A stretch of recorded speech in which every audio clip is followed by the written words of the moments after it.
அந்த அடர்ந்த காட்டுக்குள்ள போலீஸ் அன்னைக்கு போறாங்க.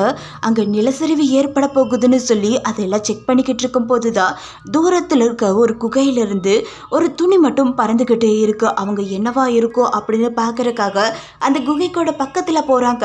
அங்க போய் பார்த்தா எல்லாத்துக்கும் பேரதிர்ச்சியா இருக்கு. ஏன்னா அந்த குகைக்குள்ள ஒரு பெண்ணும் 2 குழந்தைகளும் இருக்காங்க. அவங்கள வெளியே கூப்பிட்டு விசாரிக்கும் போதுதான் அவங்க கிட்டத்தட்ட 8 வருஷமா இங்கதான் வாழ்ந்துகிட்டு இருக்காங்கன்னு தெரியுது. அங்க பாம்புகளோட தொல்லைகளும் அங்க நிலச்சரிவுகளும் அடிக்கடி ஏற்பட்டுக்கிட்டு இருக்கும். ஆனா 8 வருஷமா இவங்க எப்படிதான் இந்த குகைக்குள்ள வாழ்ந்துகிட்டு இருந்தாங்கன்னே தெரியல. அவங்கள அப்படியே அங்கிருந்து போலீஸ் ஸ்டேஷனுக்கு கூட்டிட்டு வராங்க. கூட்டிட்டு வந்து விசாரிக்கும் போதுதான் அவங்க இந்த மனிதர்களோடயே எனக்கு வாழ பிடிக்கல அப்படின்னு சொல்லிதான் அவங்க அந்த குகைக்குள்ள வாழ்ந்துகிட்டு இருக்காங்க.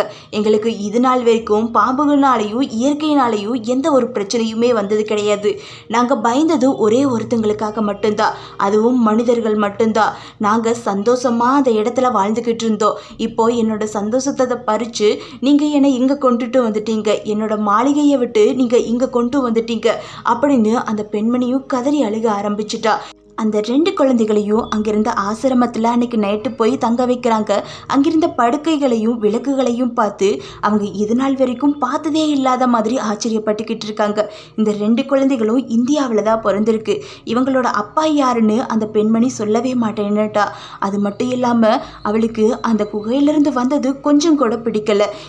என்னோட சொர்க்கத்திலேருந்து இங்கே கூட்டிகிட்டு வந்துட்டீங்க, என்னோட மாளிகையை நீங்கள் உடைச்சிட்டீங்க, என்னோட கனவை நீங்கள் உடைச்சிட்டீங்க அப்படின்னு அடிக்கொழுக்கா சொல்லிக்கிட்டே இருக்கா.